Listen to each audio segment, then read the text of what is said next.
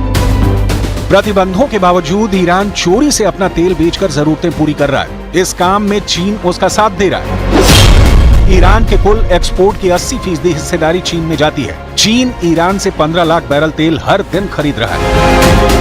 Iran के पास अच्छी quality का तेल है, लेकिन बैन मुसीबत बना हुआ है। ऐसे में नए राष्ट्रपति की कोशिश है कि परमाणु बम बनाने के जिन आरोपों के चलते बैन लगा है, अमेरिका से उसमें ढील मिले। चीन और रूस जैसे देश इसमें उसका साथ दें, लेकिन ये कहां तक संभव है, ये एक बड़ा सवाल है। और इस बीच ईरान अरब वर्ल्ड में जिस लीडरशिप की चाहत रखता है, वो भी खतरे में पड़ गया है। कारण है इजरायल का ईरान के खिलाफ एक्शन, जिसमें इजरायल का साथी है अमेरिका। अमेरिका ईरान की ताकत से इसलिए भी परेशान है क्योंकि उसका दोस्त इजरायल खतरे में पड़ सकता है। इस बीच ईरान ने मिसाइल शक्ति को लेकर बड़ा दावा किया है। ईरान की मिसाइल शक्ति के बारे में दावा करने वाले ईरानी सैन्य कमांडर का नाम ब्रिगेडियर जनरल अब्बास अजीमी है, जो उत्तर पश्चिम ईरान में सेना वायु रक्षा बल के कमांडर हैं, जिनका कहना है कि सतह से हवा में मार करने वाली मिसाइलें यानी सैम की रेंज के मामले में ईरान शीर्ष 6 देशों में शामिल हो गया है।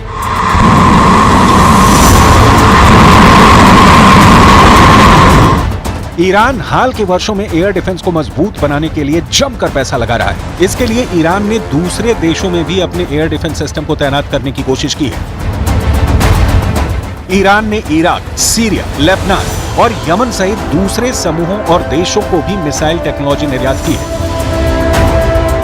ज्यादातर ईरान समर्थित मिलिशिया समूहों की एयर डिफेंस शक्ति सीमित है, लेकिन हाल के दिनों में वो तेजी से अपनी क्षमता बढ़ा रहे हैं।